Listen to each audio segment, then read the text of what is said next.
My name is Susie. I am 45 years old. I am an only child. I never had brothers or sisters. I grew up quiet and close to my parents. But my life changed completely 15 years ago. It changed because of my baby girl. Her name was Emma. She was only 5 months old when they took her away. At that time, I lived with my husband and his parents. They never liked me. They said I was not good enough for their son. They wanted control of everything. When my husband died in an accident, their anger became worse. I was alone. One day while I was working, my mother-in-law came to my house. When I returned home, my baby was gone. Her clothes, her toys, everything disappeared. The next day, they told me, "Forget her. She has a better family now." They had given my baby to adoption without my permission, without my love. I screamed, I cried, I begged, but nobody helped me. Nobody believed me. I went to the police. They said it was legal because I was too poor. Since that day, I never saw my daughter again. But I know she is alive. I can feel it. A mother always knows. The heart never lies. Years later, my husband's parents died in a car accident. I felt no hate. But they took with them the secret of where my baby went. I have lived all these years waiting, searching, hoping for one small miracle. Now I work as a caregiver. I clean houses and take care of old people. It is not easy, but it keeps me busy. It keeps me standing. Still, every night before I sleep, I whisper, "Emma, I will find you." Now I live with my son, Daniel, and his wife, Patricia. They are young. Daniel is kind but weak. Patricia is strong but cold. She doesn't like me. She says I make her nervous. She says I control her home. It is not true. Today we argued again. She shouted. Daniel stayed silent. I felt invisible, like a ghost. Then she said, "You should leave. This house is not for you anymore." Daniel looked down. He said nothing. That silence broke my heart in two. So I packed my bag, a few clothes, some money, and Emma's baby bracelet. That bracelet is the only thing I have left from my daughter, my treasure. Now I sit on a cold bench near the bus stop. I feel lost. I whisper, "God, if you still listen, please show me what to do now." Then I hear a voice behind me, calm, deep, and kind. "Are you okay, ma'am?" the man asks. His voice feels honest, warm, and gentle. Something about his tone makes me feel safe, like hope is near again. Maybe this night will change my life forever. Maybe my prayer was finally heard. The man stands near the bench. He looks calm and patient, waiting for my answer. I tell him I am fine, but my voice shakes a little. He notices it. He says softly, "It's late. You should not stay here alone." I nod slowly. He offers me a cup of hot tea from a small paper cup. It smells good. I thank him. He smiles and sits beside me in silence. We don't talk for a while. The silence feels peaceful, not heavy like before. Then he says, "My name is Richard. I live a few streets from here." I tell him my name is Susie. He repeats it, like it means something to him. He asks where I live. I don't want to say the truth, but I do. He listens carefully, not judging, not interrupting. His eyes show kindness and understanding. After a moment, he says, I know a place that needs a caregiver. My heart beats fast. A job means food, a bed, a reason to wake up. He gives me an address and says, go there tomorrow. Tell them I sent you. I thank him again. He leaves quietly, but his voice stays in my mind. That night, I sleep on a church bench. It is cold, but I feel peace. In the morning, I go to the address. It is a large house, clean and quiet. A young woman opens the door. Her name is Sophie. She looks surprised, but friendly. She says her father needs help because he works too much and forgets to rest. I tell her I was sent by a man named Richard. She smiles right away. She says, that's my father, so you must be the new caregiver. I freeze for a second. I didn't know Richard was her father. My heart races. She invites me in. She tells me her father is kind, but sometimes lonely. I nod and accept the job. It feels like a small light in my dark path. At lunch, Sophie asks about my life. I tell her a little, but not everything. She says, you remind me of someone I've never met. It's strange. I laugh softly, but inside, something moves in my heart. I don't understand why. That night, I help Richard organize his medicine. He looks at me and smiles. He says, thank you for being here. I say, thank you for finding me. He laughs quietly and says, sometimes people meet for a reason. His words stay in my head long after he goes to sleep. When I go to my room, I open my bag and hold Emma's bracelet. I whisper, my little girl, maybe God is doing something I cannot see yet. For the first time in years, I sleep without fear, without crying. But when I wake up the next morning, something unexpected happens. I hear Richard and Sophie talking in the kitchen. They say my name. Richard says, she reminds me of someone from long ago. Sophie says, I know, Dad. I feel it too. It's strange, but I like her. I stop near the door. My heart beats hard. Why do they talk about me? Maybe it means nothing, or maybe everything is about to change again.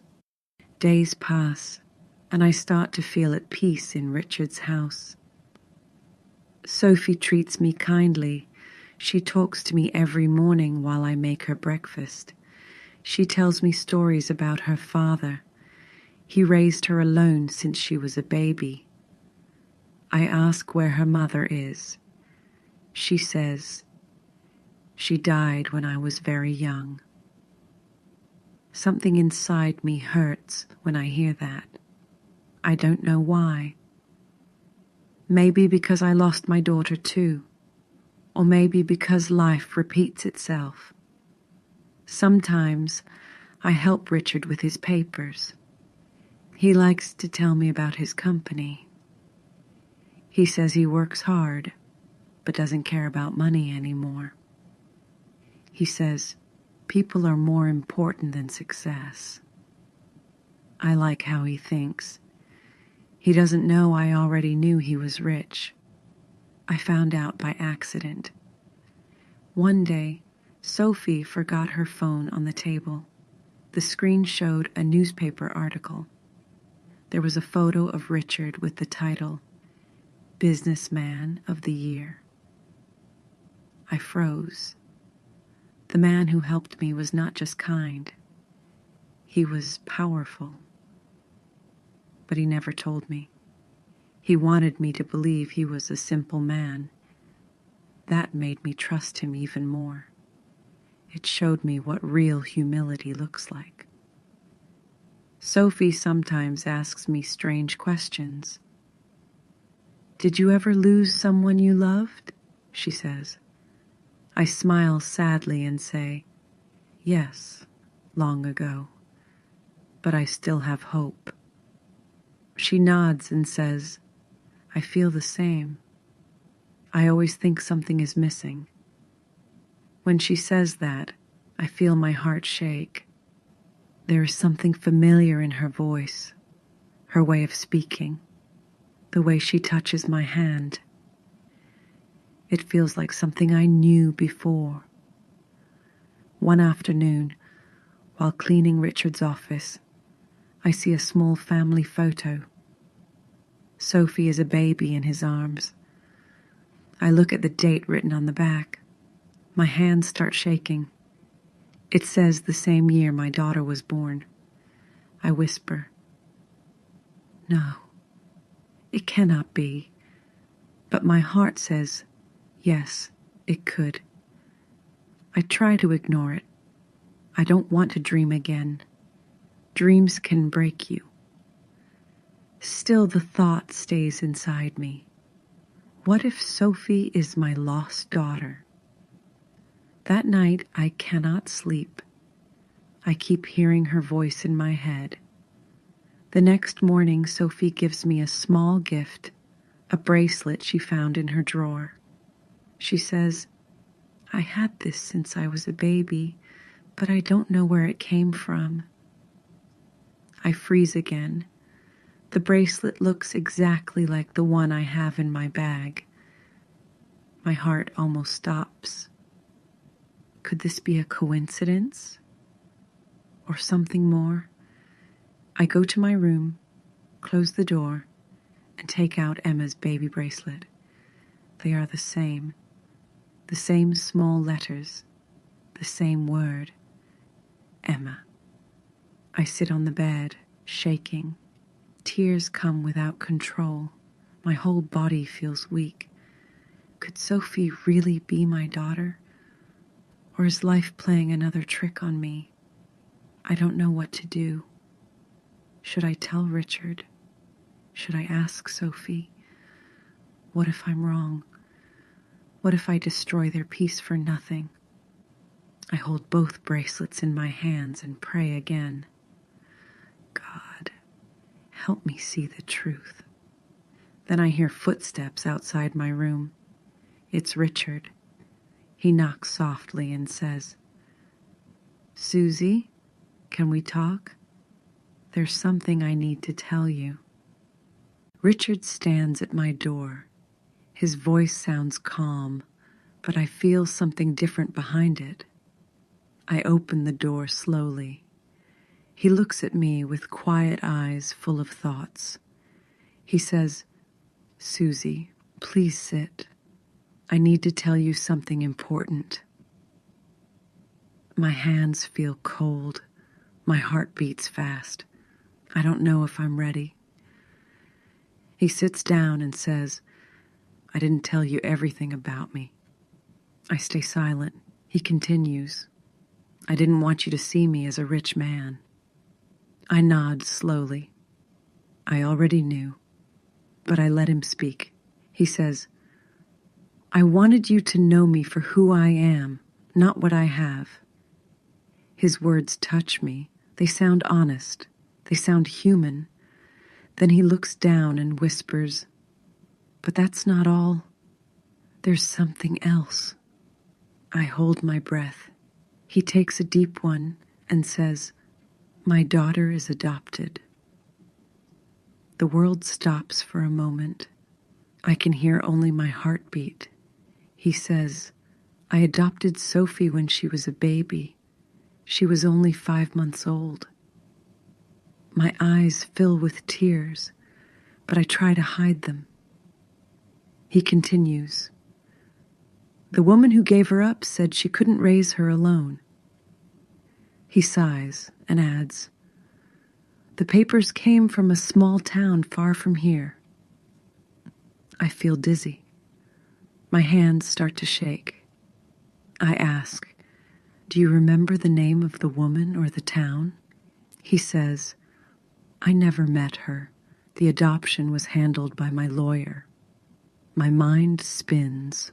The same age, the same time, the same bracelet. It cannot be a coincidence. My heart screams the truth before my mouth can speak. I whisper, "Richard, I think Sophie might be my daughter." He looks shocked. "What?" he says softly, almost in disbelief.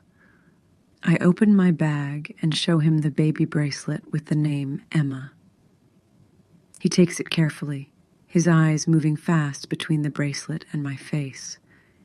He says, "Sophie has the same one. She always kept it, but never knew why." We sit in silence.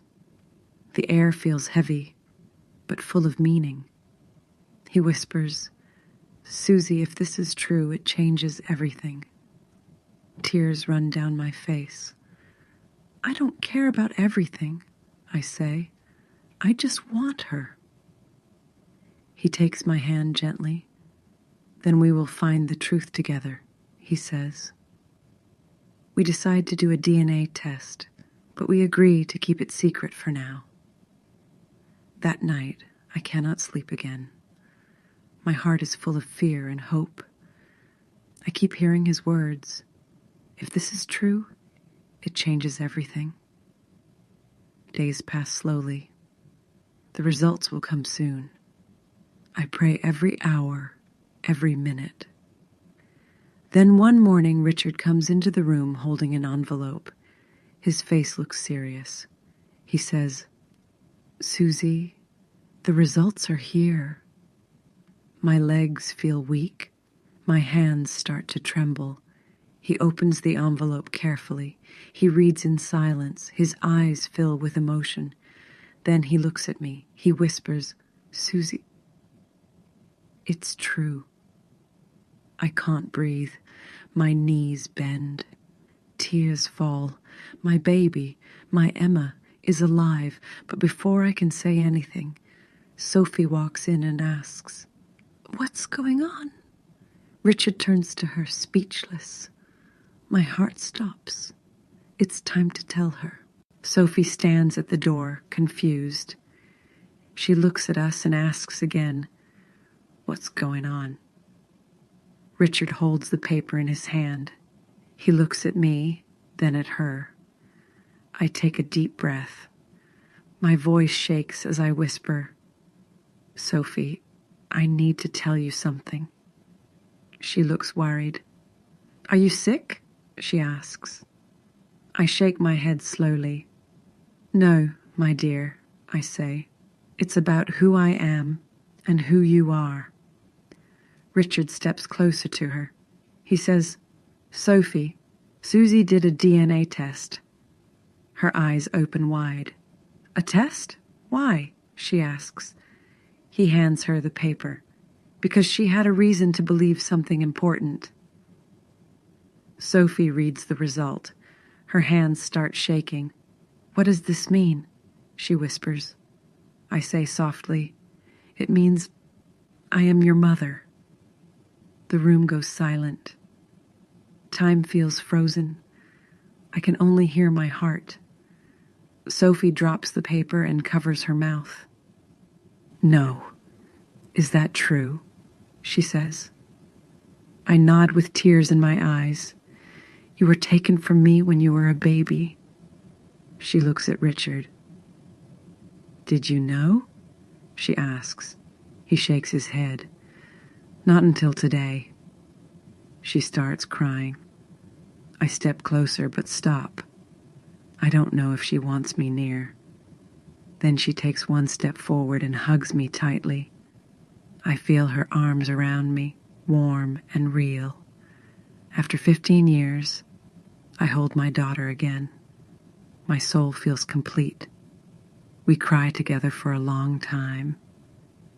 Richard stands beside us, silent and kind. He says, "Now you both know the truth. That's what matters." Sophie looks at him and says, "You will always be my father, too." He smiles softly. I can see he loves her like his own. That moment teaches me something important. Family is not made by blood only. It is made by love, by care, by forgiveness. Weeks pass.